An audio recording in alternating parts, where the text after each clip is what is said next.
दोस्तों, एक लड़की और एक बूढ़ा ऐसा रिश्ता जो सबको खामोश कर देगा। सिया चौधरी का चेहरा हमेशा शांत रहता था, जैसे बरसात के बाद की नदी। न ज्यादा हंसी, न ज्यादा उदासी। लोग कहते थे, इस बच्ची में कुछ रहस्य है। लेकिन गांव के छोटे छोटे घरों, पीपल के पेड़ के नीचे बैठने वाली औरतों और मंदिर के पुजारी तक को कभी उसकी सच्चाई का अंदाजा नहीं हुआ। वो रोज सुबह उठती, अपने स्कूल की किताबें उठाती, अपनी माँ को एक चुप नमस्ते करती और निकल जाती। सिया की माँ, राधा, राधा एक विधवा थी। गांव के बाहर पुराने सरकारी क्वार्टर में रहती थीं, कम बोलती थीं। पर सिया के साथ उनका व्यवहार कुछ अलग था। लोग कहते, राधा सिया की माँ है, पर लगता है जैसे कोई ऋषि अपनी शिष्या को बड़ा कर रहा हो। कुछ लोग तो यहां तक कहने लगे कि इस घर में कुछ अलौकिक है। सिया क्लास में टॉप करती थी, लेकिन किसी से घुलती नहीं थी, ना सहेलियों से, ना लड़कों से। अध्यापक कहते, बड़ी होनहार है, पर एक दीवार है उसके आसपास। फिर एक दिन वो दीवार दरकने लगी। पहली घटना, मंदिर के पुजारी का सवाल। गांव के मंदिर में एक बड़ा आयोजन था, रुद्राभिषेक महोत्सव। पूरे गांव से लोग आए थे। सिया भी मां के साथ आई थी।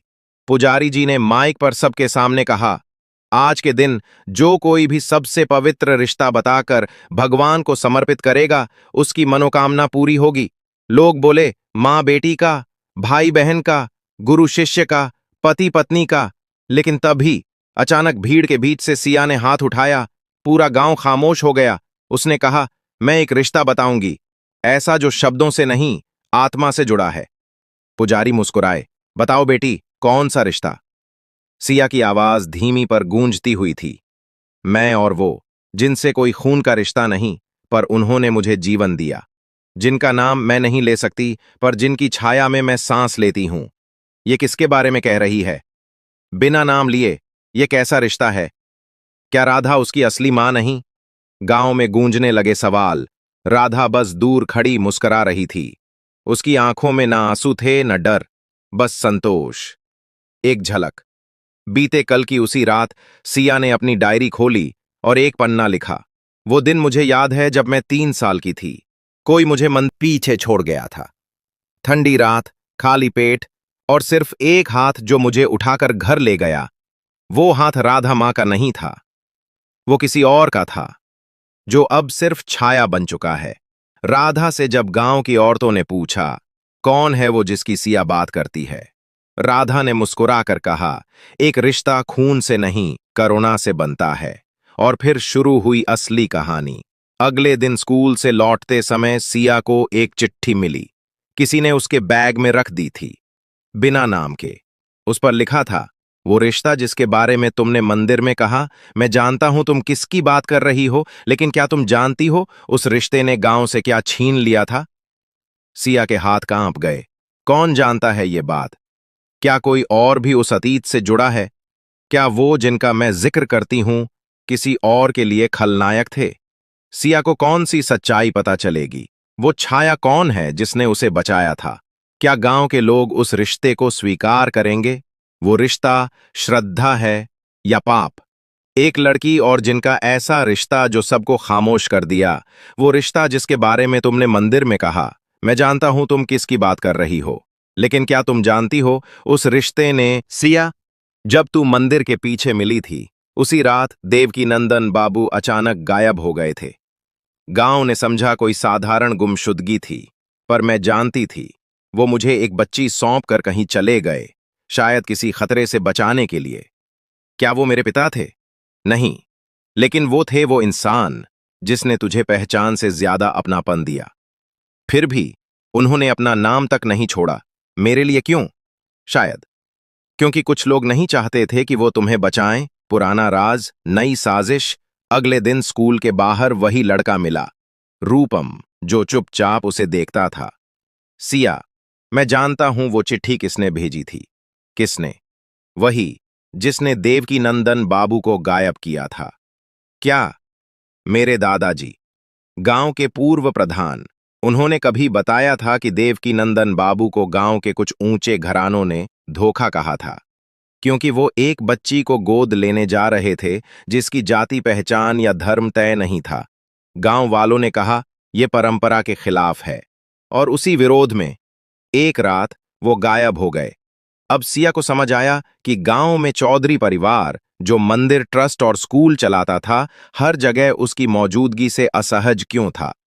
उसने महसूस किया कि उसका जन्म, उसका रिश्ता कोई सामान्य कहानी नहीं, बल्कि गांव की सामाजिक सोच को झकझोरने वाली सच्चाई थी।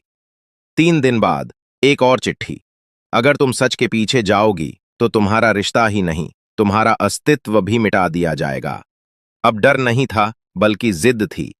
1 सप्ताह बाद गांव की जनसभा बुलाई गई। वहां चौधरी साहब, पुजारी जी, स्कूल प्रिंसिपल सब थे। सिया ने मंच पर चढ़कर कहा, मैं एक रिश्ता उजागर करना चाहती हूं। एक ऐसा रिश्ता जो जाति, खून, धर्म या कानून के दायरे से बाहर है। मैं उस व्यक्ति की बेटी नहीं हूं, लेकिन उन्होंने मुझे जिंदा रहने का हक दिया। मैं उस देवकीनंदन बाबू की बेटी नहीं थी, पर उन्होंने मुझे बेटी कहा था, दुनिया से छिपाकर भी। और आज मैं यही रिश्ता स्वीकार करती हूं, पूरी दुनिया के सामने। सभा सन्न थी। चौधरी साहब का चेहरा पीला पड़ गया। किसी ने कहा, क्या वो वही देवकीनंदन हैं जिन्हें आपने पंचायत में गांव की मर्यादा के खिलाफ ठहराया था? किसी और ने पूछा, वो लड़की है ना जिसने खुद को किसी गुमशुदा आदमी की बेटी कहा? एक रहस्यमय संदूक। 3 दिन गांव के पुराने मंदिर की सफाई के दौरान एक संदूक मिला, बहुत पुराना, जंग लगा हुआ। पुजारी जी ने राधा को बुलाया। ये संदूक देवकीनंदन बाबू का है। बरसों पहले उन्होंने मंदिर में दान रखा था, लेकिन कभी वापस लेने नहीं आए। आज ये तेरा सच खोल सकता है। सिया की आंखों में उम्मीद थी, डर भी।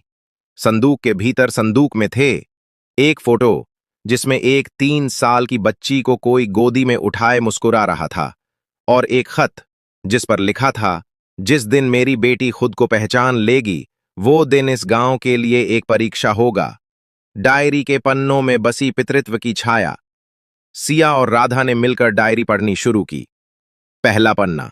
मुझे नहीं पता इस बच्ची की जाति क्या है, मजहब क्या है, लेकिन जब मैंने इसे मंदिर के पीछे बिलखते देखा, मैंने सिर्फ एक चीज देखी, इसकी सांसें। और हर सांस बताती थी कि इसे जीने का हक है। अगर समाज को मेरा यह रिश्ता स्वीकार नहीं, तो मुझे समाज छोड़ना मंजूर है। मैं इसे बेटी कहकर कभी पुकार नहीं पाऊंगा, लेकिन इसे बेटी जैसा प्यार जरूर दूंगा। डायरी में एक पन्ना ऐसा भी था जिसने राधा को कांपने पर मजबूर कर दिया। राधा जानती है कि मैं इसे बचा रहा हूं। वो इसका बोझ उठाने को तैयार है, लेकिन क्या इस बोझ को मां बनकर उठाना आसान होगा? सिया ने राधा की तरफ देखा। राधा की आंखों में आंसू थे। तो आप जानती थीं, आप मां बनना नहीं चाहती थीं, पर बनी मेरे लिए। राधा ने कहा, हां सिया, मैं मां नहीं थी, पर इंसान थी। उस दिन मैंने तुझे गोद नहीं, अपनी आत्मा में उठाया था। गांव की प्रतिक्रिया 2 हिस्सों में बटा। सच, कुछ लोग बोले, ये लड़की तो गांव का गर्व है, देखो किस रिश्ते को इतना पवित्र बना दिया उसने। दूसरी ओर कुछ लोगों ने कहना शुरू किया, ये सब बस नाटक है, समाज की जड़ें हिलाने के लिए ड्रामा कर रही है। चौधरी साहब की चाल। गांव के प्रधान और चौधरी परिवार के मुखिया विक्रम चौधरी अब खुलकर सामने आने लगे। इस लड़की ने गांव की परंपरा के खिलाफ बोला है। अब पंचायत को निर्णय लेना होगा, क्या हम ऐसे रिश्तों को गांव में मान्यता देंगे? पंचायत की बैठक बुलाई गई। पंचायत का दिन। पंचायत के बीच बैठी सिया, उसके एक ओर राधा, और पंचायत की बैठक बुलाई गई। पंचायत का दिन। पंचायत के बीच बैठी सिया, उसके एक ओर राधा और दूसरी ओर रूपम था। विक्रम चौधरी ने कहा, एक गुमनाम बच्ची, एक गुमशुदा आदमी का रिश्ता, और उसके नाम पर गांव की मर्यादा को चुनौती, यह स्वीकार्य नहीं। सिया ने जवाब दिया, मर्यादा वो होती है जो इंसानियत के नीचे नहीं होती। मैं किसी का नाम नहीं मांगती, ना संपत्ति। मैं सिर्फ वो रिश्ता जीती हूं जो मुझे जीवन दे गया। और अगर पंचायत को यह रिश्ता अस्वीकार्य लगे, तो आज के बाद मैं पंचायत से नहीं, इस गांव से रिश्ता तोड़ दूंगी। एक बूढ़े बुजुर्ग खड़े हुए। हरिशंकर दादा, जो पंचायत के संस्थापक थे। मैंने देखा है देवकीनंदन बाबू को, उस बच्ची को। मैंने देखा है इस लड़की ने कौन सा संघर्ष जिया है। अगर इस गांव में इंसानियत की जगह नहीं, तो फिर हम खुद को इंसान कहने के लायक नहीं। पंचायत ने पहली बार सर्वसम्मति से घोषणा की, आज से इस गांव में कोई रिश्ता अवैध नहीं माना जाएगा जो प्रेम और करुणा से बना हो। सिया की आंखें भर आईं। अंत नहीं, एक आंदोलन की शुरुआत उस शाम, जब सूर्य अस्त हो रहा था। गांव के पीपल के नीचे राधा और सिया साथ बैठी थीं। राधा बोली, तेरा रिश्ता तुझे मिला बेटी। अब तू औरों को सिखा सकेगी कि खून से नहीं, आत्मा से रिश्ते बनते हैं। क्या चौधरी परिवार सच में शांत हो जाएगा?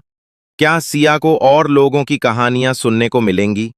क्या राधा और सिया मिलकर समाज में बदलाव लाएंगी? दोस्तों, अगर ये स्टोरी आपको अच्छी लगी हो तो लेस्ट्रॉल चैनल को